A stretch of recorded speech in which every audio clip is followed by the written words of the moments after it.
grab your pen, your paper, start writing, sit at your computer, start typing. Just open the channel. You're practicing allowing spiritual information to come down through your crown into your body and then using you as a conduit out into the world.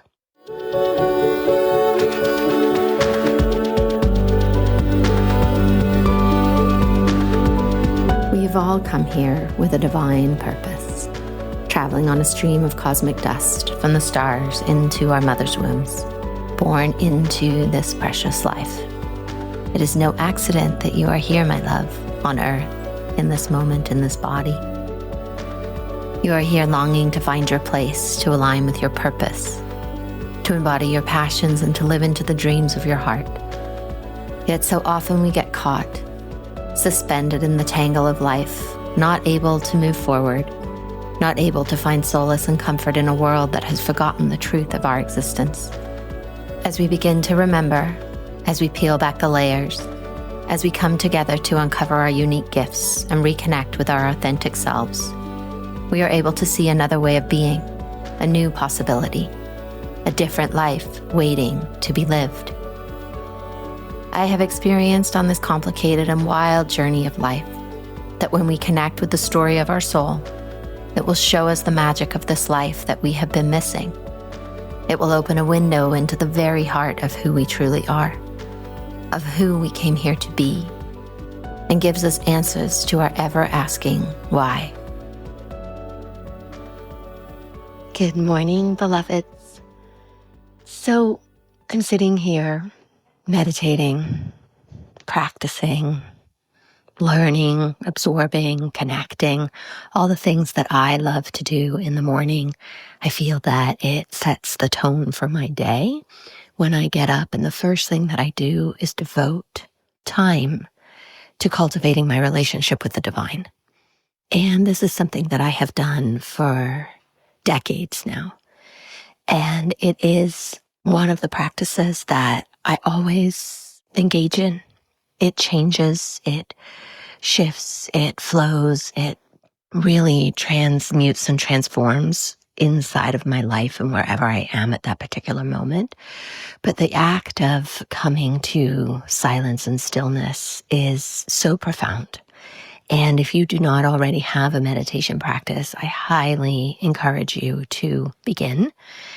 And if you have one, congratulations, you already know, right? The power of it, the potency of it, and the magic that is inside of it. And so this is just kind of the precursor to what I wanted to talk about today, which is being in a flow state and practicing being in a flow state. These transmissions come in for me and I speak them to you. And this is my version of being in a flow state. This is what being in a flow state means to me. I imagine people experience it differently within their own architecture and their own being. So I will speak to the way that it works for me and the way that I have cultivated it, knowing that it will have nuances for you and you will be building your own personal relationship with the divine and with the way that your spirit guides and all the unseen support interacts and speaks with you. But one of the first initial ways of opening this channel is something that I call priming the pump. This is how it has always felt for me. And back in 2005, so 20 years ago, was when I really started to take a deeper dive into energy and intuition and how these things interacted with my personal growth and my personal development. So it was a very fascinating experience, and I was moving through something in my body and in my psyche, and a friend recommended that I go and see a channeler, or an energy worker. And at that point, I wasn't entirely sure what that would look like or mean, but I was very open and I knew about energy and intuition and these things. So I went to see this practitioner, and wow, she blew me away. She knew all these things about me from my childhood of my life, and she could see my energy field, and she was doing all this incredible healing. And what blew me away was just her ability to know me without actually knowing me, right? Like she'd never met me before.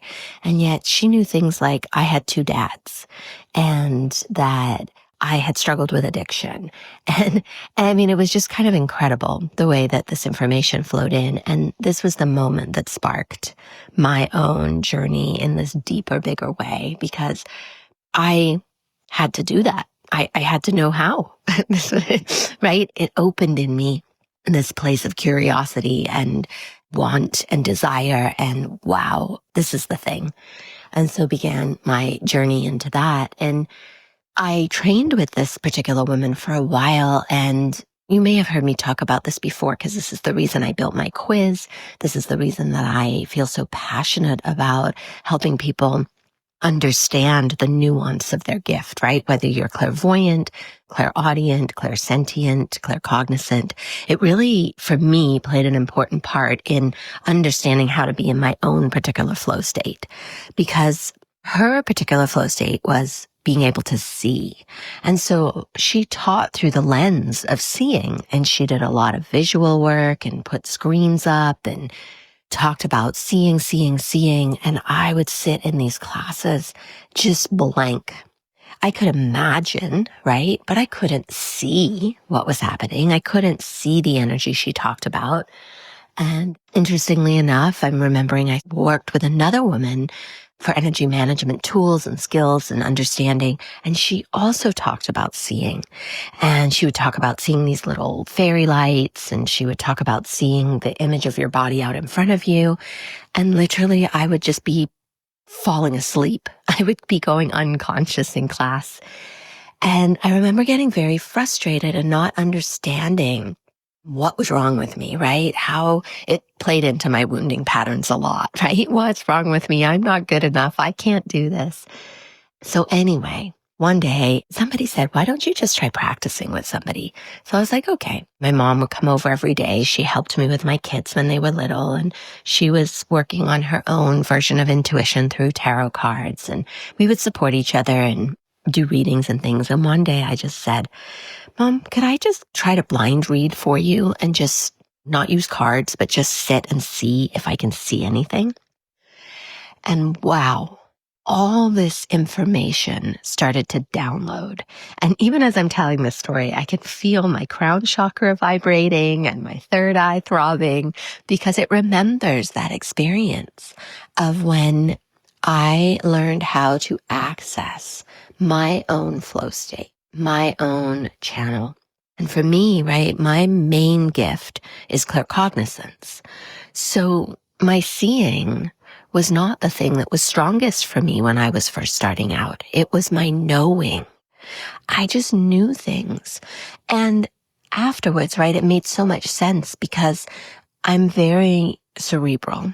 I'm very connected to my intellect and my intelligence and the part of me that knows, both in the shadow side and the light side, right? Like I was a thinker and a knower, and I had to be right. And so it made sense to me because both of these things would happen, right? I'd have this deep wisdom that I would know, but I also would have this deep shadow side of having to be right. So once that happened, that moment when I sat with my mom and this information just started dropping in through my head, I'd never had this experience before, and it felt very strange because I didn't trust it. But what I did was I just opened my mouth and started speaking of what I was understanding, right? Like I saw, in quotes, all these sunflowers in this big field, and it was so beautiful. But what I realized was I wasn't actually seeing an image. I was knowing that I could see an image. It's very interesting, and you might know if you're clear knowing, like you might understand that nuance, right? Because it's not like I see the way clairvoyants see. But my knowing was showing me what I could see, but I knew it was there. It was the wildest, coolest thing. And so then I just decided to start speaking. And what I realized over time is that for me, this was the priming the pump. I would start receiving information, and then so the intuitive part of me, right, would open and start receiving. But then the human part of me, the mind part of me, the thinking part of me would step up and want to doubt. And it would want to question how I would know that. Come on, that's ridiculous. You can't possibly know that. And inside of my head, this back and forward is going on. And what I learned to do is just start speaking what was coming in. And I would open my mouth and I would just start talking. And over time, I started to learn to trust, right? Because whatever I would say ended up being entirely correct for the person that I was saying it to. And I just practiced so often. I went to classes, I read for friends, I started finding anybody I could that would be open to me just channeling and just being in that flow state and just speaking out whatever was happening. And the more I practiced, right, the more I built the muscle. And the more I began to know that whatever was coming through me was true and correct for the situation I was inside of. And over the years, this has now become, right, that open channel of just information that comes through. And I don't question it. I know it's for the person that's listening. I know that it comes from somewhere else. I also know, right, that I have also built the capacity of learning, of personal growth work, of my own studying, training, cultivating, so that I am also working together with what is coming in. There's less filters, right, that it has to come through. When we have a lot of wounding, when we haven't explored our own internal landscape, that flow state can also be coming through our wounding because we have blind spots. We have places that it can't flow freely because we have something that we haven't explored yet. So devoting yourself to uncovering those places also enhances this flow state. Now, I've talked a lot, right, about claircognizance, clear knowing, yet this works also if you're clear feeling. You're going to feel, and then you're going to open your mouth and speak. And it's practicing that feeling channel coming through you and then bringing it into the world. Same with hearing. You're going to hear things and you're going to question, am I crazy? Am I making this up?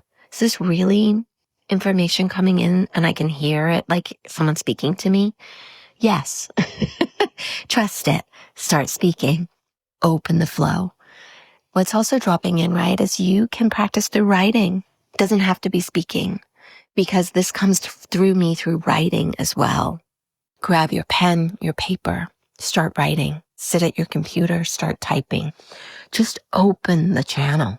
You're practicing allowing spiritual information to come down through your crown into your body and then using you as a conduit out into the world. Also, if you are clear seeing, right, you're going to be seeing images. You're going to be seeing wisps of things. You're going to see apparitions. Just open the channel, believe that what you're seeing, you're really seeing it. And then if you allow that information to process inside you, you will have words like written or audio that will come from those images. Now that my clear seeing is opened, right? My sacred vision is opened. I see things and initially you see it. But then afterwards, there's information that comes through the image. Oftentimes, when you are learning how to do psychic readings, they talk about a guiding vision. And what this is it's an image, a vision, like a little mini movie that drops in and starts playing out.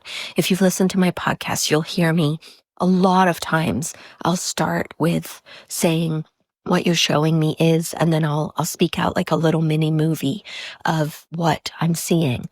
And this is called a guiding vision. And this is a lot of way that spirit talks to us and gives us information for other people. And so when you start to describe what you're seeing, you're opening the flow, you're opening the channel.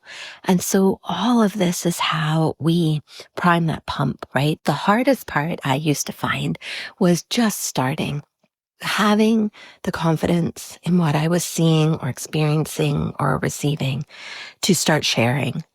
And in my experience, you may be entirely different, right? Learn and feel for what is true and correct for you. But what is true and correct for me is that when I practiced with somebody else, with an actual person to read information from, and then start speaking it to them, this really moved the needle. Once you get more practiced, you can read for yourself. You can read other people without them needing to be there. Yet, in the beginning, it was really, really helpful for me to make that personal connection and then practice with somebody. And it is in that practicing of just trusting and opening yourself to the information that is pouring into your body, right, into your field. That is the key. That is the piece that will then take you from where you are to the next stage. So enjoy, right? Really go easy on yourself. The other thing is have fun. Don't be so serious. Don't get so hard on yourself. That closes down the channel, because what that does is it activates our wounding, and then our wounding says, oh no, we can't have this in the body. It's dangerous. We can't light up wounding patterns. Can't come down and make that your primary purpose and focus right now. So it's going to shut down your crown and not allow information in until you process the emotion, the thoughts, the feelings that are stopping you, and then try again. Okay, my loves, this has been so fun to share. I really loved being in this space with you today, and just remember, right, these are the places that when we explore them, this is how we live more deeply into our purpose, and this is how we learn to lead and rise. I love you.